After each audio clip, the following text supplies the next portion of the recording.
bukan takut sih, kayak hati-hati gitulah dengan apa yang dia omongin, karena dia tahu aku kalau sensitif itu bisa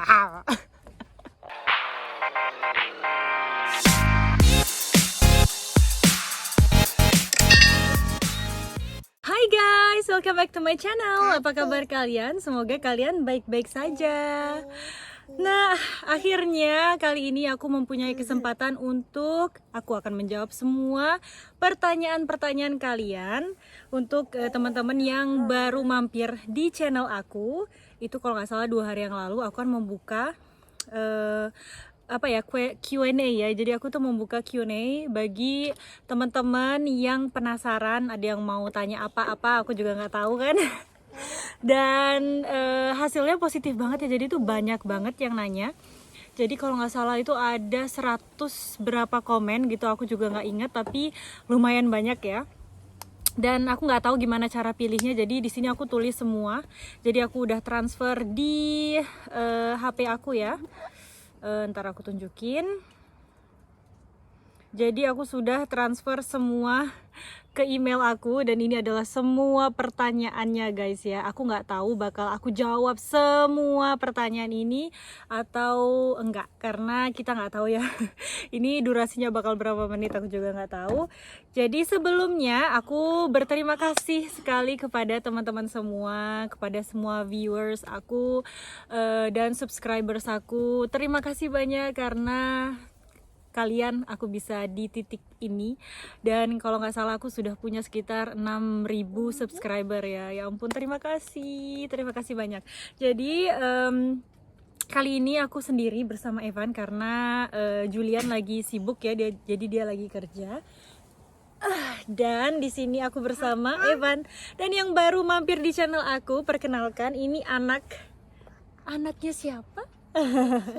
Jadi ini adalah Evan, say bye. Say bye. Say hi. Kuku. Di kuku. Ya. Di kuku kamu. Jadi, oh ya, karena ini ada lipstick ya, jadi dia lagi pegang lipstick aku.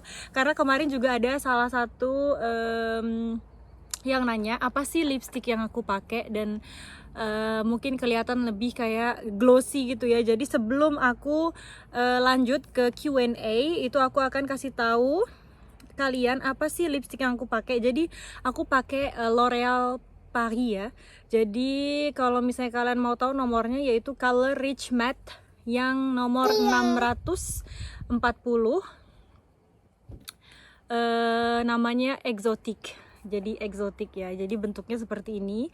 Setelah itu aku pakai di atasnya itu biar lebih glossy, itu aku pakai ini nih, Lip Maximizer dari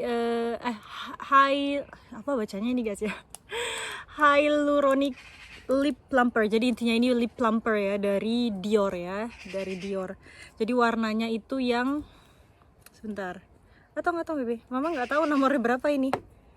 Itu nanti kakaknya ada yang mau tanya, oh nomor 7 Dior Addict Lip Maximizer nomor 007 ada di sini ya. Jadi warnanya itu seperti ini. Dan Evan nggak boleh mainan lipstiknya mama, oke? Nggak boleh mainan lipstiknya mama. Bukan buat mainan, oke? D'accord? Oke, d'accord. Oke. Nah, jadi lanjut. Oke, kita mulai aja. Jadi aku sendirian guys ya. Si Juliannya lagi sibuk, jadi nggak apa-apa deh, aku akan jawab semuanya ini sendirian. Oke, yang pertama yaitu dari Herlina Halim. Bahagia selalu sayang, aku mau tanya jarak dia bilang bye-bye. Jarak waktu pertama kenal bulan Desember sampai pernikahan bulan Juli terhitung singkat ya. Apa yang bisa membuat sayangku Miftah mau dan percaya sama Julian hingga dalam waktu sesingkat itu mau diajak menikah? Ngomong-ngomong, Julian kok mirip Karim Benzema ya. Gantengan Julian. Kalau menurutku gantengan Julian ya daripada Karim Benzema. Karim Benzema itu pemain sepak bola ya. Oke. Jadi kenapa aku bisa percaya dengan Julian? Jadi kalau misalnya kalian sudah bertemu dengan dengan the one, the only one. Jadi itu kayak dia tuh memang udah ada auranya gitu mungkin. Kalau misalnya dia itu bakal menjadi suami yang aku idamkan gitu ya istilahnya. Iya, kiski ya bebe, hati-hati ya. Nah jadi aku juga nggak pacaran cuma sama Julian aja. Jadi sebelumnya itu aku juga punya mantan yang aku pernah pacaran, ada yang sampai 2 tahun 3 tahun, dan itu beda ya guys ya, beda banget rasanya. Itu memang udah dari diri kalian sendiri sih, aku nggak bisa jelasin gimana, tapi aku memang udah ada rasa percaya yang dalam gitu kepada Julian bahwa dia itu akan menjadi calon suami yang seperti yang aku idamkan gitu. Jadi ini aku jawab singkat-singkat aja guys ya, biar nggak terlalu panjang lebar. Jadi jarak waktu pertama kenal memang aku bulan Desember, ini berarti dia nyimak ya. Jadi tanggal 25 Desember itu aku bertemu. Saya itu aku sebenarnya kenalan sama dia cuma 1 minggu ya, dan itu juga sama orang tuanya. Jadi mungkin peran orang tuanya juga yang ada di dalam lingkup pertama kali aku ngedate, pertama kali aku pacaran. Jadi itu mungkin juga yang membuat aku tuh percaya bahwa dia itu memang serius gitu, nggak cuma kebanyakan yang main-main gitu ya, karena memang banyak sekali sih kalau misalnya kita hitung-hitung Bali itu banyak sekali bule yang cuma mau seperti yang one night stand atau yang kayak gitulah. Dan aku memang punya standar di diri aku itu, aku memang punya standar. Misalnya kalau misalnya bule yang ngajak, pasti dia tuh kadang ada yang ngajak ke bar atau do you wanna have a drink with me, jadi tuh kayak menujunya itu menuju ke minum gitu ya. Jadi aku tuh selalu bilang aku dekat bahwa aku lebih suka ngopi gitu, dan aku juga sama seperti Julian. Jadi nggak sama Julian aja, sama beberapa cowok lain sebelum aku ketemu sama Julian, aku juga udah bilang ke cowok yang mau istilahnya mau kencan sama aku ya, kayak mau mendekati aku, itu aku pengen ke coffee shop. Jadi entah itu coffee shop apa, yang penting aku tuh nggak mau ketemu malam. Jadi kalau misalnya yang aku udah pikir bahwa dia akan serius, biasanya sih sore gitu guys ya aku ketemuannya ya, biar nggak notabene-nya seperti tahu kan sendiri kehidupan zaman sekarang itu seperti apa. Jadi harus jaga diri baik-baik, itulah intinya. Kalau misalnya mau ketemu sama cowok baik-baik, kalian tuh juga harus berada di lingkup dan juga memiliki kepercayaan diri seperti orang yang memang baik-baik gitu. Maksudnya aku juga nggak tahu sih, bukan maksudnya aku tuh orang baik-baik ketemu sama orang baik-baik, tapi memang itu benar ya guys ya. Jadi tuh memang harus kita itu baik dari diri kita sendiri dulu kalau misalnya kita mau bertemu dengan orang yang baik, gitulah intinya. Jadi aku percaya sama Julian, walaupun aku cuma seminggu ketemu dia. Setelah dia balik, setelah 3 bulan dia di Perancis, itu aku langsung dilamar, dan aku percaya bahwa dia adalah calon suami yang baik. Oke, lanjut dari siapa nih? Dari Andi Alvariz. Oke, aku mau tanya bagaimana Kiskia? Evan mau duduk sini? Iya, mau duduk sini. Sorry ya guys ya, kepotong sama anak aku. Iya, Evan mau duduk sini? Oh. Iya, Evan mau di kamera juga ya? Evan mau ikut eksis? No, oke, nggak mau ikut eksis, ya udah nggak apa-apa. Mama aja yang eksis ya. Oke, tadi aku mau tanya bagaimana respon keluarga dari masing-masing setelah menikah, dan bagaimana toleransi keduanya dalam menjalani rumah tangga. Makasih jawabannya. Kebetulan aku punya pasangan dari beda negara. Iya. Dan ada keinginan untuk menikah. Terima kasih Kak. Iya. Jadi kalau dari pihak keluarga itu memang keluarga aku mendukung ya. Jadi aku mendapatkan restu dari orang tua aku pastinya. Iya. Dan orang tua aku sangat menghormati. Iya. Kayaknya dia tuh juga mau ngikut ngevlog, tapi dia tuh namanya belum bisa ngomong ya.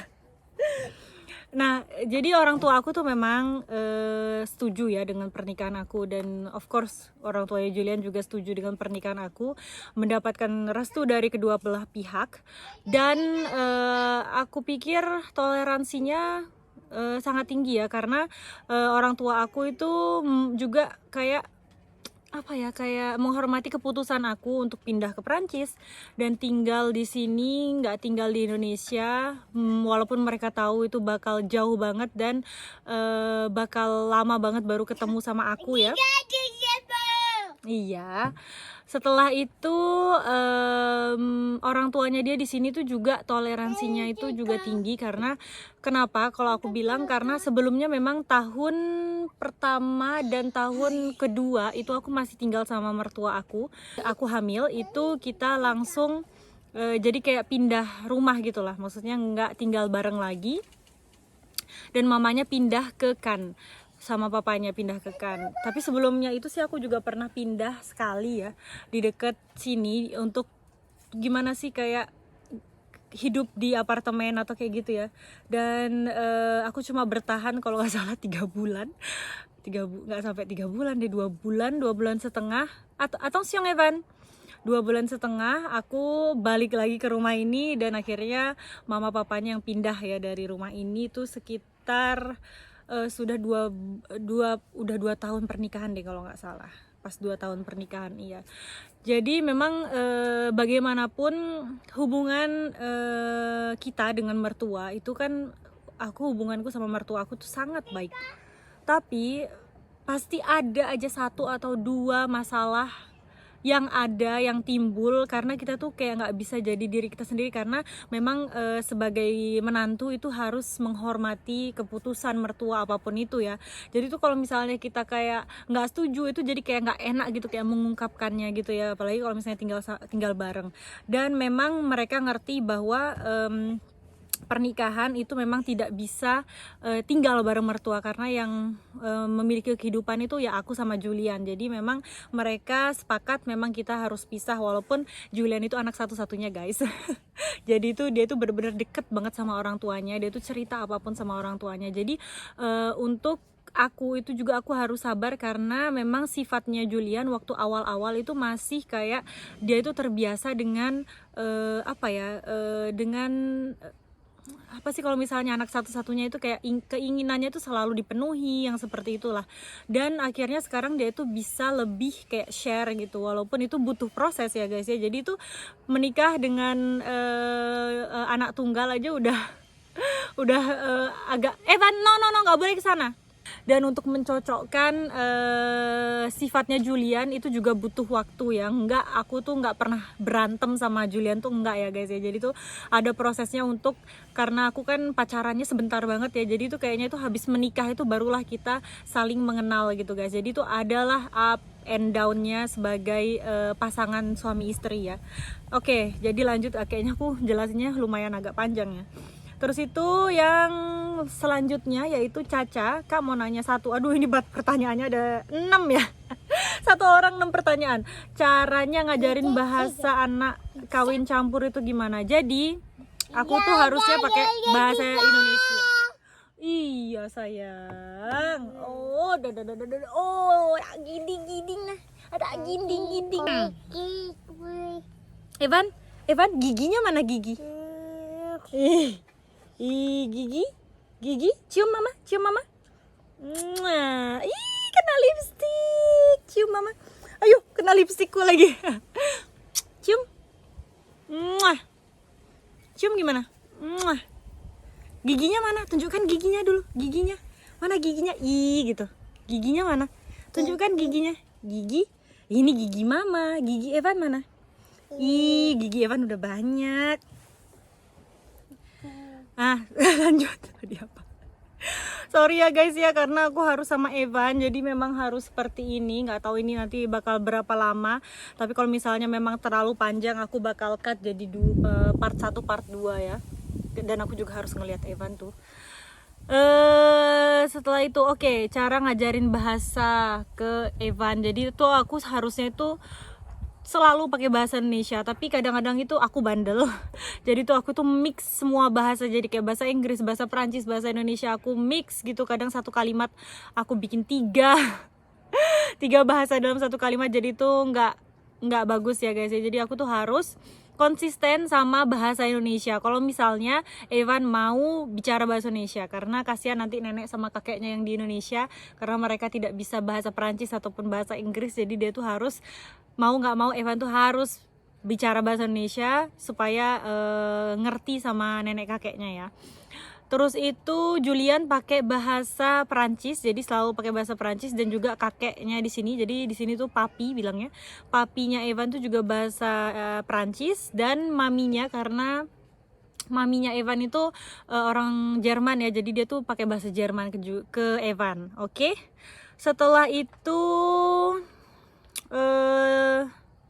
lebih gampang ngajarin anak bule atau anak Indo, kayaknya sih sama aja ya, soalnya aku juga waktu itu ngurus adik aku, jadi kayaknya sama aja deh. Cuma kayaknya kalau Evan ini cowok ya, jadi dia agak sedikit lebih tingkahnya itu kayak nggak bisa diem gitu lah. Kalau kayak adekku dulu tuh kan cewek ya, jadi tuh nggak terlalu capek gitu kayak ngikutinnya itu. Terus itu yang ketiga, semisal mau kerja di Perancis itu apa harus lulus kuliah S1 dulu baru bisa dapat kerja yang bagus?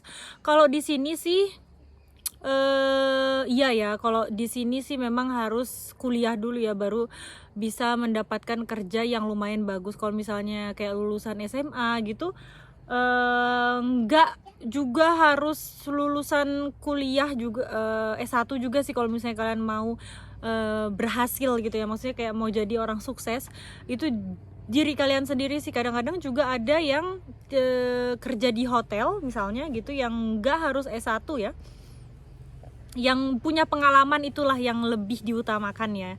Jadi kalau misalnya postgraduate itu kayaknya masih agak susah kalau misalnya langsung mau cari jabatan yang lumayan gitu. Tapi ya memang kita semua kan harus merintis dari bawah dulu ya, walaupun S1 gitu. Terus itu apakah bisa WNI mendaftar jadi perawat meski baru tinggal di Perancis? Aduh, kalau misalnya WNI aku juga nggak tahu ya.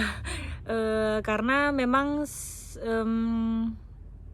kalau itu aku kurang tahu guys ya, karena aku memang bukan perawat dan aku tidak kerja sebagai perawat. Tapi memang papanya Julian memang perawat ya, tapi kan dia kan orang Prancis, jadi kalau misalnya orang Indonesia WNI aku juga kurang tahu. Terus itu rekomen kursus belajar bahasa Prancis dong kak yang ada di sana biar kita bisa tahu lebih banyak. Jadi waktu aku sebelum ke Prancis itu aku itu belajar di Alliance Française di Denpasar, Bali ya. Jadi waktu itu aku sempet kalau nggak salah berapa bulan ya, 2 bulan kalau nggak salah, 2 bulan ya, 2 bulan atau sebulan gitu, aku juga kurang ingat. Tapi yang pasti aku pernah belajar di Alliance Française. Dan itu bagus ya untuk mulai pertama sebelum aku kesini, itu sangat bagus untuk tahu basicnya gitulah, karena mereka menjelaskannya dalam bahasa Indonesia jadi kita lebih mengerti. Evan, attention ya. Setelah itu ngajarin Julian bahasa Indonesia itu lebih gampang atau susah? Sangat susah. Jadi kalau ngajarin Julian bahasa Indonesia itu butuh kesabaran yang sangat tinggi. Jadi itu kayaknya aku stop. Terus itu pernah dia minta ajarin lagi, kayaknya kalau nggak salah berapa jam gitu, 1 jam aja nggak sampai 1 jam dia udah nyerah ya guys ya. Padahal bahasa Indonesia itu gampang banget ya, dasar dianya aja yang males.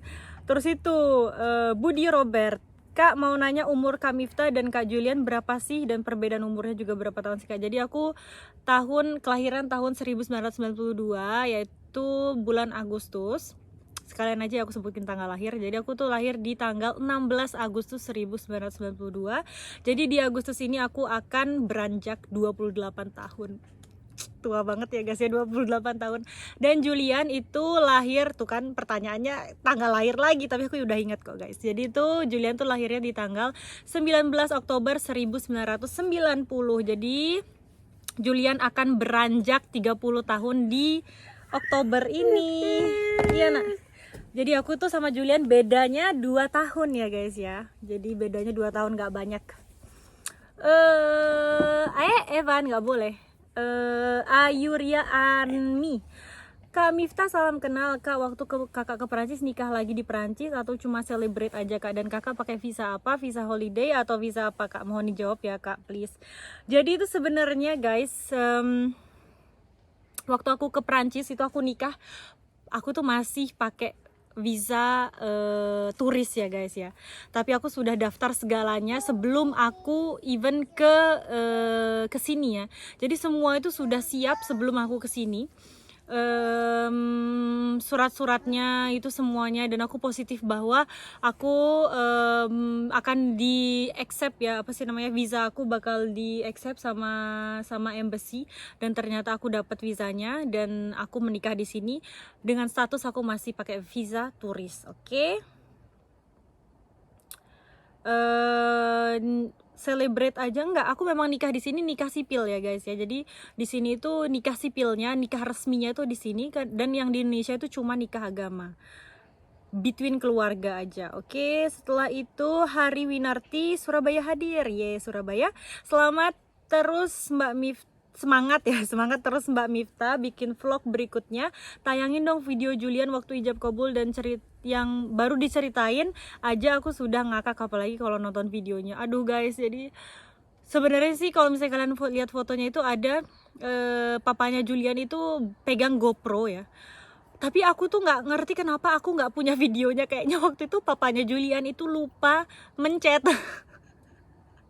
Jadi aku tuh nyari di GoPro tuh kok nggak ada ini videonya waktu ijab kabul. Kalau misalnya ada pasti lucu banget ya. Kayaknya sih papanya lupa mencet, aku juga nggak tahu.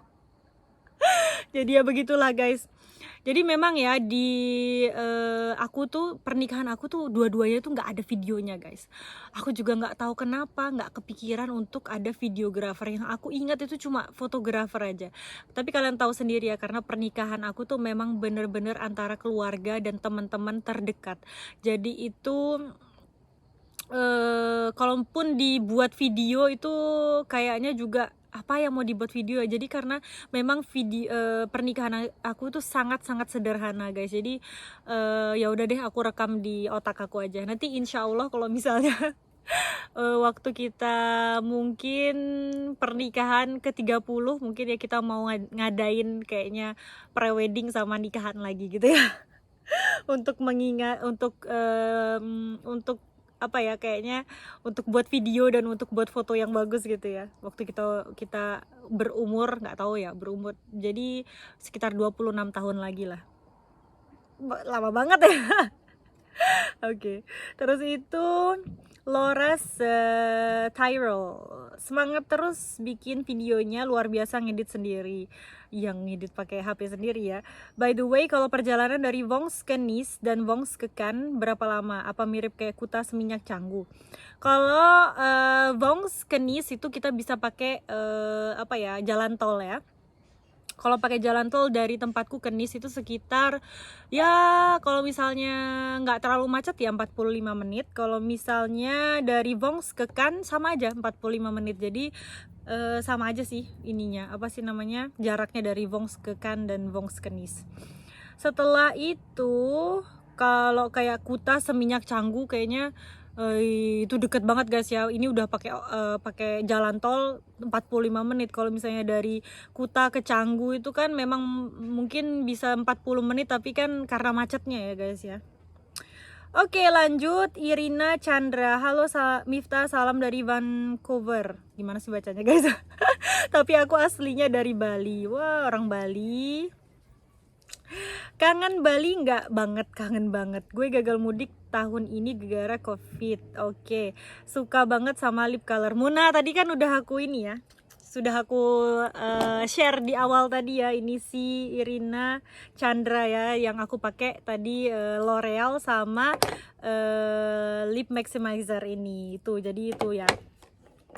Setelah itu Ayowan Ivani, Kak Miftah gimana proses ngurus dokumennya Evan, misalnya akte lahir dan lain-lain. Makasih Kak, salam dari Kalbar Peluk Online. Peluk online ya. Jadi kalau misalnya untuk akta kelahiran itu memang kita di sini itu memang karena aku menikah sama Julian itu nikah sipil, memang kita harus kayak menyertakan kayak kakak gitulah. Jadi karena ada kakak itu, terus itu nanti ditulis tanggal lahir anaknya, dan kayaknya waktu itu aku, kalau misalnya kalian lihat di video aku yang sebelumnya itu aku ngeliatin kakaknya itu ya. Dan kalau untuk akta kelahiran itu langsung diurus waktu dia lahir.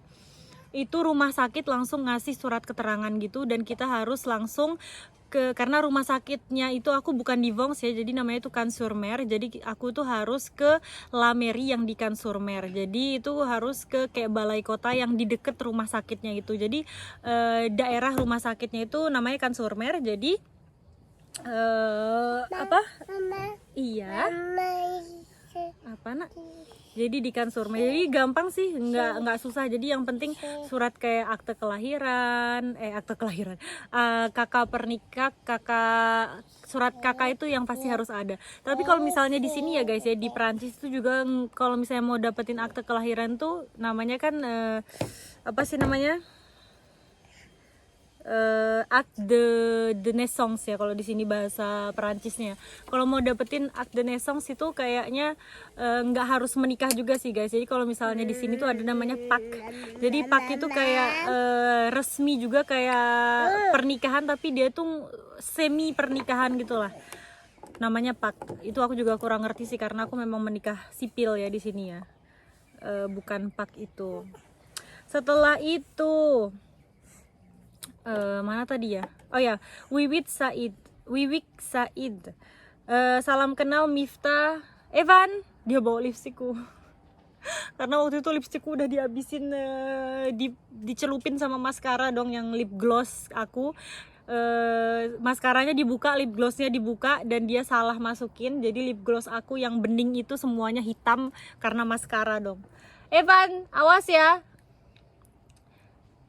Bibi, Evans. Salam kenal Miftah dan Julian, mau nanya tentang pernikahan kalian di Bali. Ijab kabulnya dilaksanakan di rumah atau di masjid? Jadi di rumah ya. Jadi di rumahnya Julian yang ada di Bali. Jadi kita nggak di masjid. Setelah itu Taju Subki, halo Kak Miftah, mau tahu dong soal pendidikan, sistem pendidikan di Perancis. Kalau sistem pendidikan di sini sih aku belum tahu ya guys ya. Dan aku juga belum mengerti gimana sistem pendidikan di sini. Tapi yang pasti setahu aku itu gratis kalau di sini. Yang aku tahu itu gratis, dan anak seperti Evan itu kalau misalnya udah 3 tahun dia bisa masuk ke kayak playgroup asli ya, bukan kayak yang sekarang. Kalau yang sekarang itu kan kayak sekolah semi playgroup gitu ya. Jadi itu kayak penitipan anak, tapi itu juga kayak sambil sekolah gitu. Jadi belum kayak sekolah resmi. Kalau misalnya dia udah umur 3 tahun dia nggak boleh pakai pampers, dan dia akan ke sekolah kayak playgroup gitu, dan itu gratis ya di sini semuanya guys ya. Setelah itu untuk lebih lanjutnya tentang sistem pendidikan nanti ya guys ya, aku akan tanya Julian. Setelah itu Wandi, udah ada nggak house tournya Kak yang Kak yang kemarin aku nonton? Kok yang kemarin aku nonton cuman penginapan ya. Jadi memang rumah aku ini jadi satu ya dengan penginapan di sini ya. Dan kalau misalnya kalian mau tahu house tour aku yang bener-bener rumah kamar yang aku tinggalin dengan Julian, tunggu 10.000 subscriber dulu ya guys. Jadi marketing banget ya. Kalau udah 10.000 subscriber aku bakal nunjukin kalian rumah aku. Oke? Dan setelah itu Nia Rahmadania, hai Mbak Miftah Q&A. Kisku ya bebe. Kenal di mana, terus apa LDR, berapa lama, terus nikah? Apakah di sana ada program keluarga berencana juga seperti minum pil KB atau suntik? Oke, yang nomor 1, kenal di mana, LDR berapa lama, terus berapa lama nikah, itu kamu harus ke bawah scroll ke bawah, ada di situ How I Met My Husband. Jadi kamu nanti bisa lihat ceritanya gimana sih aku ketemu dia, di mana, kapan. Setelah itu juga tentang berapa lama setelah aku pacaran terus itu aku nikah. Oke, yang nomor 1 itu kamu harus scroll ke bawah. Oke, itu udah ada jawabannya di video sebelumnya. Dan setelah itu nomor 2, apakah di sana ada program keluarga berencana seperti minum kalbe atau suntik pil KB ya, suntik pil KB, suntik KB ya, di sini ada ya guys ya. Jadi itu tergantung masing-masing pribadi orang-orang. Kalau misalnya mau pakai pil boleh, mau pakai suntik boleh. Jadi tapi kita harus konsultasi dulu dengan dokter kandungan ya. Jadi waktu itu aku langsung ditanya mau KB apa. Jadi sekarang aku ini pakai KB spiral ya guys ya. awal-awalnya sih kayak nggak enak gitu, tapi sekarang udah terbiasa dan aku nggak ngerasain apa-apa. Karena kalau misalnya pil KB aku takut lupa, karena aku pelupa dan aku tuh orangnya nggak tepat waktu, jadi aku takut kebobolan. Setelah itu pernah nggak bertengkar dengan suami? Apalagi kalau lagi datang bulan. Ya iyalah, pernah lah. Apalagi kalau lagi datang bulan. Tapi Julian yang langsung dia hati-hati kalau misalnya aku datang bulan. Dia yang lebih kayak apa sih namanya, kayak lebih bukan takut sih, kayak hati-hati gitulah dengan apa yang dia omongin, karena dia tahu aku kalau sensitif itu bisa Ini ada Julian nih. Udah selesai, Mas? Udah. Ini nih ada Julian nih. Udah selesai kerjanya, Mas. Jadi kalau misalnya aku bilang Julian lagi kerja, itu memang dia tetap ada di rumah walaupun dia kerja gitu. Jadi ya gitulah, kerja nonstop, tapi yang penting dia ada di rumah. Jadi aku tidak kesepian ya guys ya. Oke, setelah itu apalagi nih? Herlinda Permatasari. Herlinda Permatasari, apakah Kak Mifta punya tips bagaimana tetap langgeng dan romantis sama Kak Julian, dan bagaimana caranya mengatasi miscommunication di antara Kak Mifta dan Kak Julian? Jadi kalau misalnya miscommunication tuh banyak banget ya guys ya. Jadi itu kadang-kadang itu Julian itu tidak tahu caranya menjawab. Maksudnya kayak apa ya? Tidak, kadang itu dia tuh kurang ekspresif gitu. Kalau misalnya aku tanya itu kadang-kadang kayak dijawab tapi tuh kayaknya nggak ada jawabannya gitu. Maksudnya tuh nggak ada inti jawaban yang benar gitu. Maksudnya yang jawaban yang seperti aku yang aku mau. Jadi tuh harus diulang lagi. Jadi apa ya, kalau misalnya misunderstanding kayaknya lumayan banyak, tapi kalau misalnya kita saling sabar ya. Jadi saling sabar untuk apa ya?